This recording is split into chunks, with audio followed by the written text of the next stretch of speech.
जी अस्सलाम वालेकुम। आप देख रहे हैं इंग्लिश इजी ट्रिक्स। और आज का जो हमारा टॉपिक है वो है एक्सरसाइज। थर्ड चैप्टर के एक्सरसाइज, और चैप्टर का नाम है modern world and the age of digital globalisation. तो इसकी हम एक्सरसाइज को ज़रा देखते हैं। सबसे पहले हम इसके सिनोनिम देखते हैं जी। सिनोनिम है जी इंटीग्रेशन। इंटीग्रेशन का क्या मतलब होता है? कम्बिनेशन और यूनिफिकेशन। उसके बाद है इंटरडिपेंडेंस। इंटरडिपेंडेंस का मतलब होता है लिंकेज, यूनिटी और कोऑपरेशन। उसके बाद है डिपेंडेंसीज। डिपेंडेंसीज का मतलब होता है नीड्स और रिक्वायरमेंट्स। उसके बाद है कन्वर्जेंस। कन्वर्जेंस का मतलब होता है यूनियन या कम्बिनेशन। उसके बाद है नेसेसिटेट्स। नेसेसिटेट्स का मतलब होता है रिक्वायर, नीड, डिमांड। इंटरवेंट। इंटरवेंट का मतलब होता है कनेक्टेड और लिंक, स्विफ्टली, क्विकली। लॉजिस्टिक्स का क्या मतलब होता है? प्लानिंग या ऑर्गेनाइजेशन। उसके बाद है जी कॉन्स्ट्रेंट्स। कंस्ट्रेंट्स किसको कहते हैं? लिमिटेशंस या हर्डल्स। बैरियर्स किसको कहते हैं? बैरियर्स भी हर्डल्स को कहते हैं या ब्लॉकेड्स को कहते हैं। प्रोमिनेंस, इम्पोर्टेंस और स्टेटस। ठीक है। डिसरप्शन। डिसरप्शन के सिनोनिम है जी इंटरप्शन और क्योस। पेंडेमिक, आउटब्रेक और प्लेग। सक्सेस, प्रोग्रेस और विक्ट्री। उसके बाद जी देखते हैं, इसके बाद है जी आंसर एंड क्वेश्चन। तो देखते हैं कुछ इसके क्वेश्चन चैप्टर के अंदर दिए गए हैं, ये उनके क्वेश्चन आंसर देखते हैं। How can we make the world more globalised? Trade, financial exchange, and interaction occur among nations and promote the cultural exchange of ideas which remove the barriers set by geographic political boundaries and political economies due to which the world can be more globalized। ठीक है, तो ये अगर factor आ जाएं तो हमारी दुनिया ज़्यादा ग्लोबलाइज्ड हो सकती है। What do you know about the technological changes in the world? हाँ, तो अब देखते हैं कि कौन कौन सी टेक्नोलॉजिकल एडवांसमेंट आ चुके हैं। The introduction of 4G and 5G technology has dramatically increase the speed and responsiveness of the mobile and wireless network. This is how the globalisation changes the way of the nation, business and people and internet interact. तो जाहिर सी बात है, जब ये 4G 5G आ गई है तो हर चीज़ का एक जो मोड था वो चेंज हो गया है जी। नेक्स्ट क्वेश्चन है जी, does media play any role in expanding the impact of globalisation? Media is one of the major contributor to the digital globalization, which refers to the different means of communications like radio, television, internet, etc. Most globalization theorists believe that media has played an important role in the acceleration of globalization। तो ये mobile वगैरह का दौर तो बाद में आया है, लेकिन उससे पहले जो जिस चीज़ ने इसके लिए अहम किरदार अदा किया है, रेडियो और टेलीविज़न का ज़माना था। What are the effects of globalisation and how it effects your life? तो अब देखते हैं ज़रा इस चीज़ को। The effects of globalisation can be felt locally and globally, touching the lives of individuals as well as the broader societies in many ways. Globalization affects their access to the goods, the prices they pay, and their ability to travel. Moreover, it affects those who live in the community where they work or who they work for। अब देख लें globalisation से क्या हुआ है, सारी दुनिया अब वो ना तो काम करने के तरीके वो रहे जो पहले होते थे, और सारी चीज़ें चेंज हो चुकी हैं। उसके बाद एक्सरसाइज वाले क्वेश्चन है जी। क्वेश्चन नंबर 1 है, define globalisation with reference to the business and economic development around the world. Globalization is the process through which ideas, knowledge, information, goods, and services separate around the world. In business, the term is used in an economic context. It describes the integrated economics marked by the free trade, free flow of capital among the countries, and easy access to the foreign resources including labour markets. ठीक है, globalisation अगर हम देखें तो business में क्या होता है, आजकल सारी चीज़ें फ्री ट्रेड हो गई है। ये पहले चीज़ें आती जाती थी तो उन पे टैक्सेस वगैरह ज़्यादा होते थे, जब से चीज़ें ऑनलाइन हुई हैं तो ये चीज़ें बहुत कम हो गई हैं। उसके बाद है जी second question, how do you think the globalisation has influenced the world? कि ग्लोबलाइजेशन ने कैसे? The introduction of 4G and 5G technology has dramatically increased the speed of responsiveness of the mobile and wireless network. This is how globalization changes the way of the nation's business and people interact. कि कैसे लोग अब सारी चीज़ें आप देखते हैं कि चेंज हो चुकी हैं ग्लोबलाइजेशन की वजह से, जिसकी वजह से पूरी दुनिया पे बहुत ज़्यादा असर हुआ है। क्वेश्चन नंबर 3 है जी, shed some light on the positive role played by the media and accelerating the process of globalization. तो इसका जवाब है जी, media is one of the major contributor to the digital globalization, which refers to the different means of communication like radio, television, internet, etc. Most globalization theorists believe that the media has played an important role in the acceleration of globalization.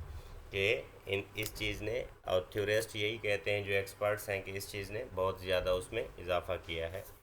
उसके बाद है जी question number 4, what negative consequences does globalisation have for the world in general. तो देखते हैं जी, social media has positive and negative both effects. The movement This movement can also heighten the spread of pandemics and promote ideas that might destabilize the political economies. तो जाहिर सी बात है, जिस चीज़ के पॉजिटिव्स होते हैं उसके नेगेटिव्स भी होते हैं। ये जो दुनिया है हमारी डाइकाटमी बेस्ड है, डुअल नेचर की है, बाइनरी पे डिपेंड करती है। सुबह है तो शाम है, रात है तो दिन है, नेगेटिव है तो पॉजिटिव है। Question 5, how do you think globalisation has improved people's lives? Relate the answer to your daily life. Globalization affects people in many ways. For example, foreign geographical boundaries are removed and we can trade online from any country.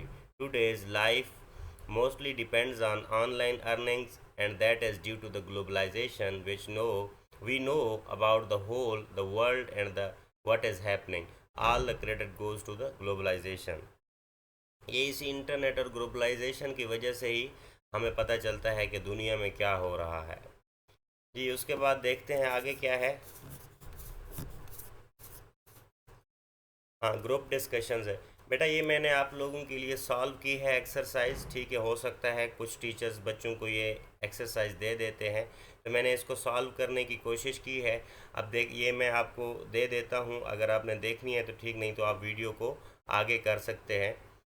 ये जो group discussion है, इसी तरह मैंने group आगे बनाए हुए हैं, ग्रुप 1, 2, 3, 4, और उनके आंसर भी दिए हुए हैं जी। ये हैं जी ग्रुप डिस्कशन।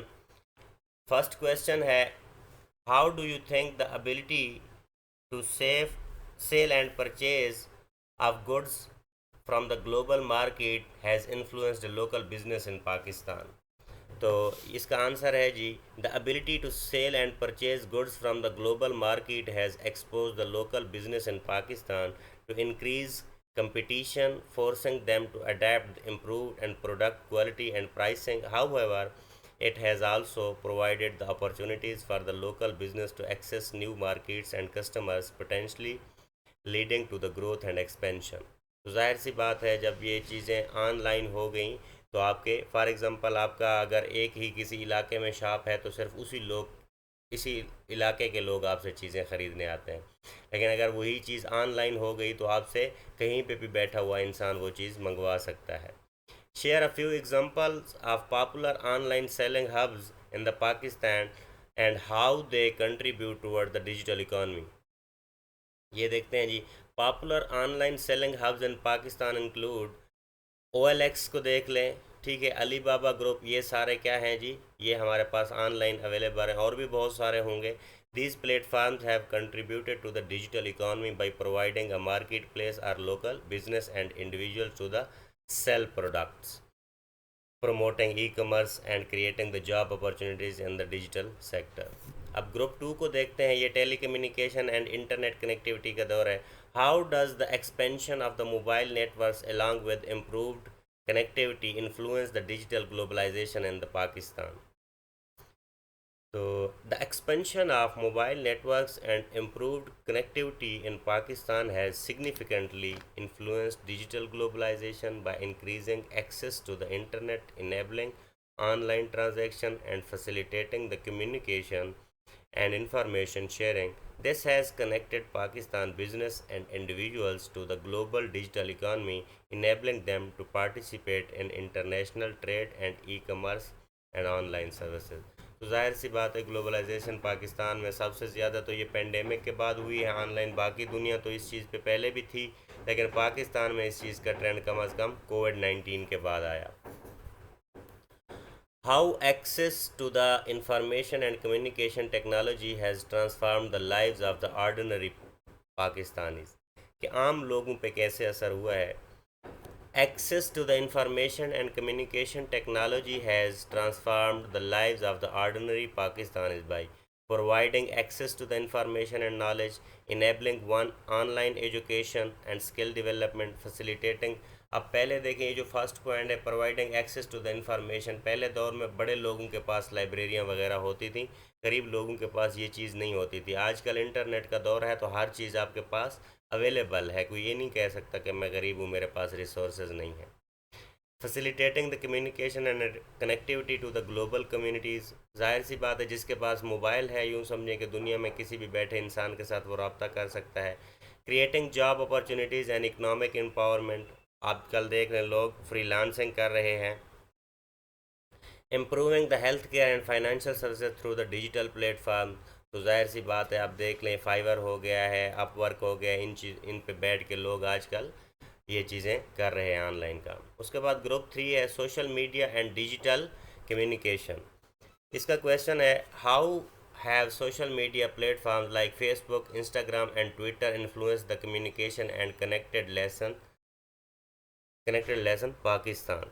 तो अब देखते हैं कि इसने कैसे पाकिस्तान को कनेक्ट किया है। Social media platforms like Facebook, Instagram and Twitter have revolutionized the communication in Pakistan by enabling instant connectivity and information sharing। जाहिर सी बात है जब आपके पास मोबाइल आ गया है तो आपके पास इंटरनेट की एक्सेस आ गई है, तो आपके हाथ में सारी दुनिया आ गई है। Facilitating the real time news and updates, आपके पास आप देखें हर लम्हा आप पूरी दुनिया से बाखबर रहते हैं, आपको पता होता है कि दुनिया में क्या चल रहा है। Connecting people across the geographical distances, ज़रूरी नहीं है कि आप किसी के घर जाएं, आजकल आप मोबाइल पे बैठ के लोगों से रब्ता कर सकते हैं। उसके बाद है जी can you provide the example how social media has been used for the cultural exchange activism and business promotion and in Pakistan. Cultural exchange Pakistan देखें किस तरह कल्चरल एक्सचेंज हुआ है। Pakistani artist share work on the social media and collaboration with the international artist. आप देख लें कि दुनिया में कैसे हमें पता चलता है, गुलकार देख लें, कोई भी सिंगिंग वगैरह, आजकल आपने बस सोशल मीडिया पे वो चीज़ देनी है और वो पूरी दुनिया में पहुंच गई। एक्टिविज़म को देख लें, बहुत सारी यहाँ पे मुहिम भी, कंपेन्स भी चलाई गई, मी टू एंड औरत मार्च को देख लें, companies raises the awareness about the women's right. उसके बाद बिजनेस प्रमोशन है, entrepreneur promote the product services on social media, social media पे लोग अपनी प्रोडक्ट्स को आगे भेजते हैं। ग्रुप 4 को देखते हैं कि online education and remote work, how has the concept of remote work and freelancing grown in Pakistan due to digital globalisation. The concept of remote work and freelancing has grown in the Pakistan due to the globalization, digital globalization। अब पहला देखें 78% annual growth rate, अब पाकिस्तान की इतना growth बढ़ गई है 78% freelancing की वजह से। Increase the demand of special skills, web development, अब पहले जो लोग सिर्फ पाकिस्तान में थे वो यहीं पे वेबसाइट्स बनाते थे, अब वो फॉरेन कंट्रीज़ की भी बनाते हैं। Government support through programmes like e Rozgar promoting freelance, ये लैपटॉप वगैरह देना, ये सारी चीज़ें ई रोज़गार में आती हैं। उसके बाद है जी can you share example of online learning platform and their role and extraordinary and expanding the educational opportunities। Here are some online learning platforms in Pakistan: Udemy, Coursera, Skillshare, edX, digital skill training program. ये जो last है डिजी skill training program, ये बहुत ज़्यादा famous है और बच्चों को सर्टिफिकेट दिए जाते हैं जी। Group 5 digital financial services, how have digital banking and financial services evolved in Pakistan and what role have they played in the financial inclusion? Digital banking and financial services in the Pakistan have evolved to include digital financial inclusion, fintech, digital payments, ये सारे उसके methods हैं जी। उसके बाद है second question, can you provide the example of the mobile payments and solution and there impact on the financial transaction and the country Pakistan. तो जाहिर सी बात है, इजी पैसा, जैज़ कैश, यूबीएल, ओमनी, ये आप सारे जानते हैं, ये चीज़ें हैं हमारे पास। उसके बाद group does digital globalisation pose the cyber security and data privacy Pakistan. Digital globalisation poses challenges to the Pakistan and cyber security and data privacy including cyber attacks, data breaches, unsecured transaction privacy। आप देख लें पाकिस्तान में ये सारे scam चल रहे हैं। कोई आपको कॉल कर देता है कि मुझे कोड बता दे, मेरे पैसे आपके अकाउंट में आ गए, आपका कोई डेटा चुरा लेता है, तो ये सारे साइबर अटैक्स में आते हैं। What measures are being taken by the government to address the cyber security? की गवर्नमेंट क्या कर रही है? Establishing the National Cyber Security Authority, ये चीज़ें बनाई गई। Launching the National Cyber Security Policy, enacting prevention of the Electronic Crime Act. These measures are being taken by the government. Gerund is a form of verb ending in ing that function in a sentence as a noun. तो gerund के बारे में एक बात याद रखें, gerund और जो प्रेजेंट पार्टिसिपल होता है ये एक जैसे होते हैं। प्रेजेंट पार्टिसिपल भी आईएनजी पे ख़त्म होता है और जेरेंड भी आईएनजी पे ख़त्म होता है, लेकिन जेरेंड के लिए एक शर्त ये होती है कि वो एज अ नाउन फंक्शन करता है। ठीक है, वो एज अ नाउन फंक्शन करता है। अब ये आगे देखते हैं हम, एग्जांपल देखें ज़रा। Jumping is a fun, jumping is a fun. और अगर ये आपको पता ना चले तो आपने हमेशा सेंटेंस को 3 हिस्सों में डिवाइड कर देना है। किस किस में? सब्जेक्ट, वर्ब और ऑब्जेक्ट में। ठीक है, अगर ये नाउन होगा तो या ये ऑब्जेक्ट में होगा या ये फिर सब्जेक्ट में होगा। अब ये जो फर्स्ट सेंटेंस है, जंपिंग इज़ अ फन, तो जंपिंग यहाँ पे एज अ नाउन यूज़ हुआ है, तो ये क्या है? जेरेंड है। ही लाइक स्काइंग, ठीक है, ही लाइक स्काइंग। अब देखें, स्काइंग, लाइक क्या है? वर्ब है, ही क्या है? सब्जेक्ट है। तो ये जो नाउन होता है या तो ये एज एन ऑब्जेक्ट यूज़ होता है या एज अ सब्जेक्ट यूज़ होता है। जो फर्स्ट है उसमें jumping as a subject use हुआ है, जो सेकंड है स्काइंग उसमें एज एन ऑब्जेक्ट यूज़ हुआ है। इसके साथ ही मैंने 2 एग्जांपल लिखी हुई हैं। ही लाइक्स रनिंग, अब देखें, ही सब्जेक्ट है, लाइक्स वर्ब है, तो रनिंग क्या हो गया? नाउन हो गया। तो रनिंग क्या है? जेरेंड है। ऐसा नाउन जो आईएनजी पे ख़त्म हो, वर्ब की फर्स्ट फॉर्म के साथ आईएनजी लगाएं और वो एज अ नाउन फंक्शन करे, तो वो जेरेंड लगा होता है। अब इसी के साथ मैंने जो सेंटेंस लिखा हुआ है, ही इज़ रनिंग। अब देखें, ही इज़ रनिंग, यहाँ इज़ के साथ आईएनजी फॉर्म हम लगाते हैं, तो इसमें ये क्या है? ये प्रेजेंट पार्टिसिपल है। उसके बाद है जी इन्फिनिटिव। इन्फिनिटिव भी नॉन फाइनाइट वर्ब की एक टाइप है। And infinitive is a form of verb often preceded by to that can function as a noun, an adjective और एन एडवर्ब। ये जो इन्फिनिटिव होता है ये एज ए नाउन भी फंक्शन करता है, एज एन एडजेक्टिव भी करता है, एज एन एडवर्ब भी करता है। अब देखें, to jump is to fun, ठीक है, तो इससे पहले क्या होगा? नाउन होगा। टू जंप यहाँ पे एज अ नाउन यूज़ हुआ है। आई लाइक टू स्काई, तो यहाँ पे भी एज अ नाउन यूज़ हुआ है ऑब्जेक्ट की जगह। She had a suggestion to offer, ठीक है। अब देखें, सजेशन टू ऑफ़र, जो चीज़ वर्ब के बारे में बता रही हो या नाउन के बारे में बता रही हो, सजेशन हमारे पास क्या है? नाउन है। टू ऑफ़र यहाँ पे क्या हो जाएगा? एडजेक्टिव हो जाएगा।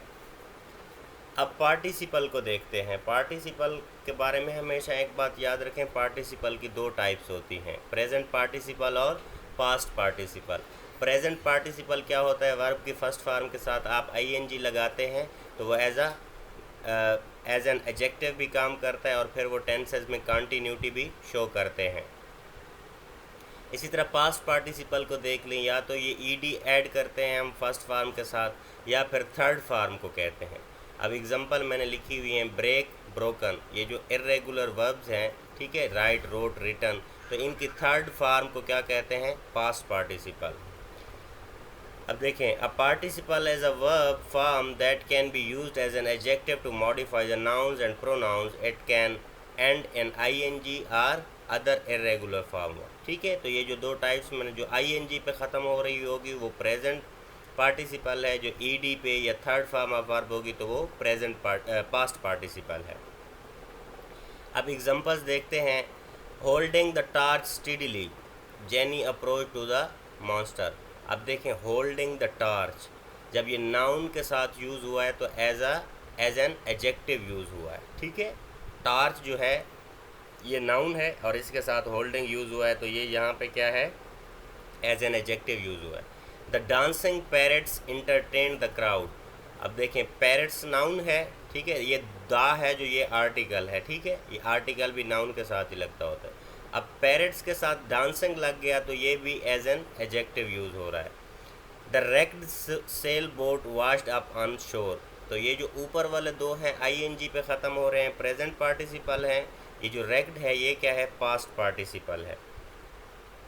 तो raked sail boat washed up on the shore, तो ये हमारे पास क्या है जी, पास्ट पार्टिसिपल है। उसके बाद ये जो क्वेश्चन नंबर 1 है, each of the following sentences decide if the word phrase in italics is participle gerund. तो ये इसमें अभी तक गलती है, ये उन्होंने ठीक नहीं किया बेटा। तो ये इटैलिक्स में कोई नहीं दिए गए, तो इसको हम बाद में किसी दिन कर देंगे।